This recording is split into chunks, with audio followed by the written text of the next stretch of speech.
It was a quiet evening at Arlington National Cemetery. The sky above was painted with soft shades of gray and orange as the sun slowly went down. Behind the rows of white marble stones, the tomb of the unknown soldier stood in perfect silence, its surface smooth and cold under the fading light. Only the sound of boots echoed on the ground, steady, rhythmic, and full of meaning. Sergeant Daniel Hayes walked his 21 steps across the black mat in front of the tomb. Each motion was exact, each turn perfect. For him, this wasn't just a job. It was an honor, one that demanded everything: focus, strength, and respect. He had been a tomb guard for 4 years now, serving in the 3rd U.S. Infantry Regiment. Known as the Old Guard, he had faced heavy rain, burning heat, freezing snow, and sleepless nights, but he never complained. His duty was simple: to guard the tomb and honor those who could no longer speak for themselves. Every step he took carried history. Each salute represented thousands of soldiers whose names would never be known. Daniel often said that when he marched, he wasn't alone. He felt the weight of generations watching him. But that night, something unusual happened. The evening crowd had gone. The gates were closed. The last visitor had whispered a prayer before leaving. The air was still, the way it always was after dark at Arlington. Daniel was alone, beginning his midnight shift. The faint buzz of the nearby lights hummed softly, and the rhythm of his steps was the only sound left. Then, in the corner of his eye, he noticed something. A faint movement between the white headstones. At first, he thought it was a deer. They often wandered into the cemetery at night. But as he turned his head slightly, he saw a figure standing in the distance. It looked like a man. Daniel's instincts sharpened. No one was supposed to be here this late. He took another slow, careful step forward, keeping his posture straight, his expression calm.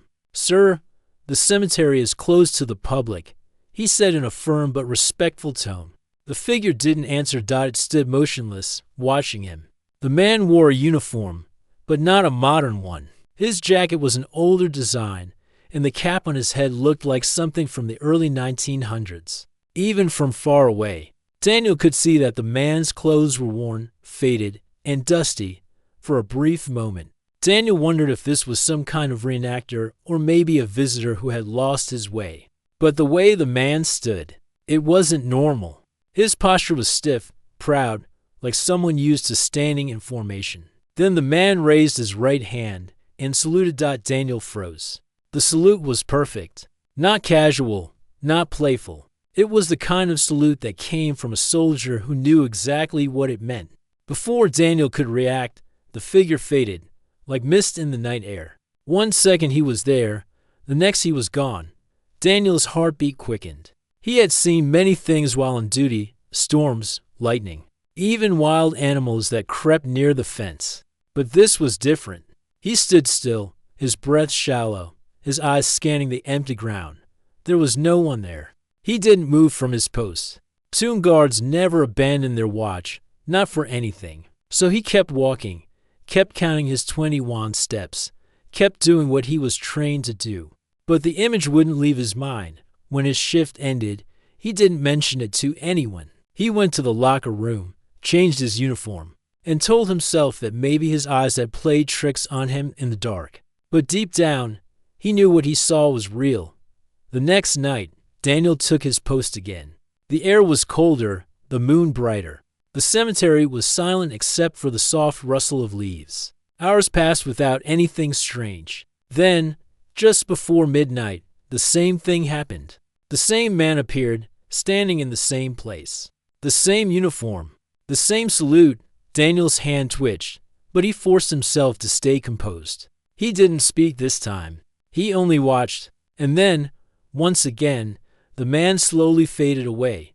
Daniel stood there for a long moment after that, feeling a strange mix of calm and sadness. Whoever that figure was, he didn't seem angry or lost. He seemed grateful. Over the next few nights, Daniel couldn't stop thinking about it. He spent his breaks reading old military records and looking through photos in the small museum. Near the guard barracks, one photograph made him freeze. It was a black and white image from World War I, a young man, maybe in his early 20s. stood straight in front of a tent. His face was the same as the one Daniel had seen. The name under the photo read, Private First Class John Miller, killed in action. 1918. Daniel's hands trembled slightly as he stared at the picture. He whispered the name to himself again. John Miller. The next evening, when Daniel began his shift, he carried something in his hand. A single white rose. Before starting his watch, he walked up to the tomb, bent down slowly, and placed the rose in front of it. Then he stepped back into his position and began his walk. It was late when the wind picked up slightly. The air felt cooler. And then, out of the corner of his eye, Daniel saw the figure again, closer this time. Standing only a few feet away from the tomb, the soldier looked at the white rose, then lifted his eyes toward Daniel. There was a small, tired smile on his face. He raised his hand again, the same salute. This time, Daniel didn't hesitate. He brought his hand to his forehead and saluted back. For a moment, the entire world felt still. Then, the figure slowly disappeared once more. But the air felt different now, lighter. As if a weight had lifted. When the morning came, Daniel's commanding officer called him in. Hayes, the officer said, the camera feed from last night caught something strange. He turned the monitor toward him. The black and white security footage showed Daniel standing at his post.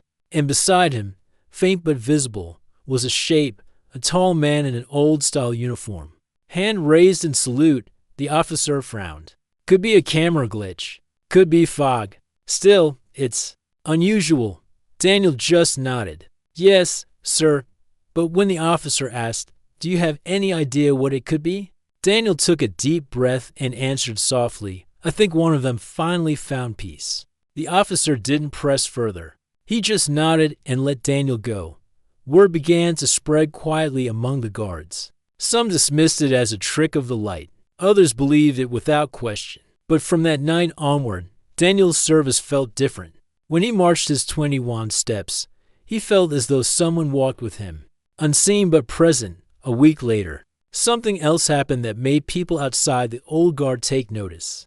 A retired veteran visiting Arlington early one morning took a photo of the tomb from the far gate. He didn't notice anything strange until he looked at the picture later that day. In the image, the tomb guard stood in front of the marble, perfect and proud. But beside him, faintly visible, was another shape, a man in an older uniform. Saluting, the veteran posted the picture online, writing, Maybe some guards never really leave their post. Within days, it went viral. People shared it everywhere. Some said it was an illusion caused by light. Others claimed it was proof that honor never dies. News reporters tried to contact the guards for comment, but the old guard refused interviews. The tomb guards didn't seek fame. Their purpose was duty, not attention. Daniel avoided the media completely. He said nothing, but deep inside, he knew the truth. What he had seen, what he had felt, wasn't something that could be explained with science or words. It was something sacred, a bond between those who guard and those who are guarded. That night, he returned to his post. The air was still again. The moon hung low over the horizon. Daniel walked his 21 steps slowly, carefully. When he stopped and turned to face the tomb, he felt the quiet presence beside him once more. He didn't need to look this time. He simply said, in a whisper only the wind could hear, Rest easy, soldier. I've got the watch. A soft breeze passed by. Brushing the rose petals near his boots, he stood straighter, lifted his chin, and continued his guard, step after step. As the night embraced the cemetery once again, somewhere beyond the stillness, unseen eyes watched in gratitude. And from that night on, the guards of Arlington believed one thing deeply, that even in death, some soldiers still salute. Days passed after the photo went viral. People from all over the country started talking about it. The strange image of a faint soldier standing beside the tomb guard. Some said it was an editing trick. Others said it was a camera glitch.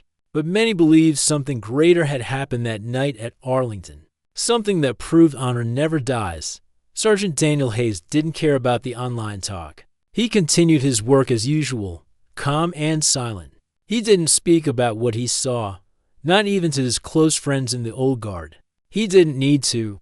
His heart already understood what had happened each night when he walked his 21 steps. He felt that quiet presence beside him, not heavy or frightening, but peaceful.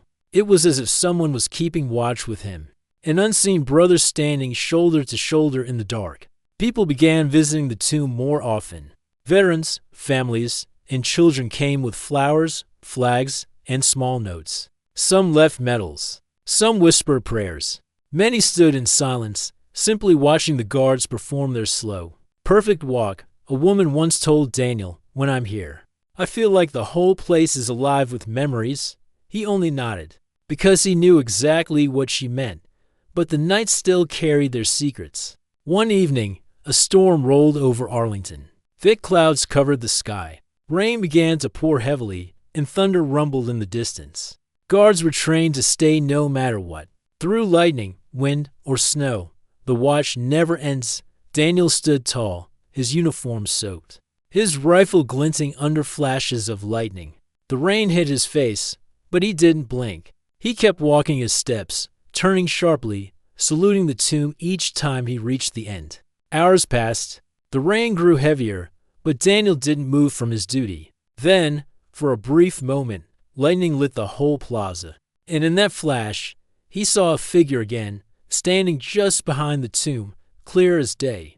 Even through the rain dot, it was the same soldier, the same face, the same calm eyes. Daniel froze in his step.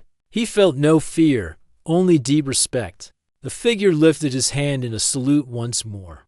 Daniel saluted back. Then the lightning faded, and so did the figure. Only the sound of rain remained. Daniel stood silently for a few seconds before continuing his duty. When the relief guard came to replace him, Daniel's face was calm, but his eyes carried something different, something gentle, as if he had seen peace itself. The next morning, the guards found something strange. Right in front of the tomb, on the wet ground, lay a white rose, perfectly clean. Not a single petal damaged by the storm. No one had seen anyone place it there. It was just lying quietly, fresh and bright against the marble floor. The story spread among the soldiers. Some said it was nature's miracle. Others said it was the ghost's final farewell. Daniel didn't say anything. He simply smiled, quietly thankful. A few days later, a military historian visited Arlington. Her name was Dr. Margaret Allen, and she had spent her life studying stories of fallen soldiers. When she met Daniel, she asked him softly, "You were on duty that night, weren't you?" Daniel nodded. She said, "I've studied old letters from soldiers who never came home. Many of them wrote about their greatest wish, that someone, someday, would still stand for them, even when they're gone." Daniel looked at her and replied, "Then I guess their wish came true." Dr. Allen smiled gently. Sometimes, spirits don't return to haunt. They return to thank. Her words stayed with him long after she left. Weeks turned into months. The weather changed, but Daniel's dedication never did. Each day, he prepared his uniform with care, shoes polished to a mirror shine, rifle spotless. Every detail perfect. He stood his post with the same calm and strength, always ready, always respectful. And though no one else could see it, Daniel often felt that quiet presence beside him. Sometimes, in the faint reflection of the marble, he thought he saw a shadow beside his own, straight, tall, and still.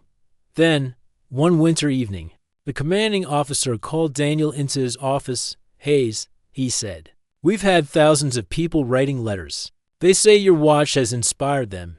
Some even want to visit because of you." Daniel looked surprised. "Sir, I haven't done anything special." The officer smiled. "That's exactly what makes it special." He continued, "There's a Veterans Memorial event next week. They've asked if you'd be willing to speak, not as a soldier with a story, but as a man who knows the meaning of honor."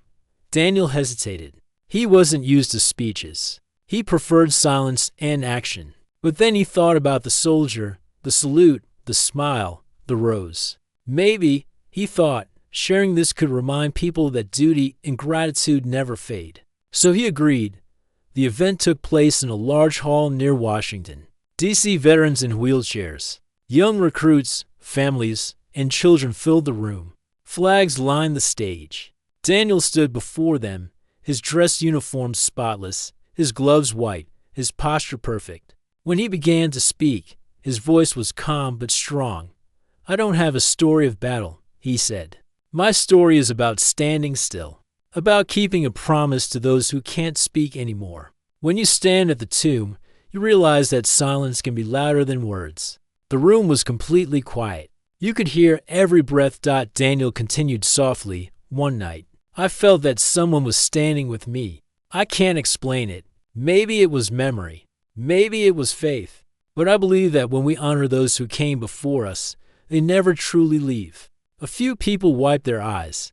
He ended by saying, "Maybe the unseen salute isn't just for soldiers. Maybe it's for everyone who stands for what's right, even when no one's watching." When the speech ended, the room erupted in applause. But Daniel didn't see it as applause for him. He felt it was for all those unknown soldiers, the ones who never came home, but whose courage built the peace others now lived in. After the event, an old veteran walked up to him. His hands trembled slightly, but his eyes were full of light. He said, "Son, I fought in World War II.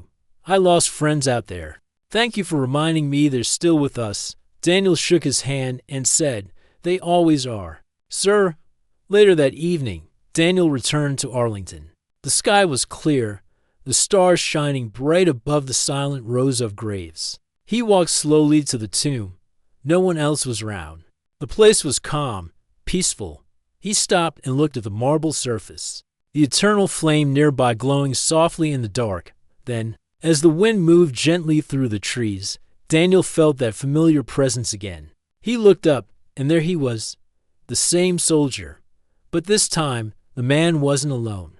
Behind him stood dozens of others, soldiers from every generation, every uniform, every era. Some wore old coats and helmets from World War I. Some wore the green of Vietnam.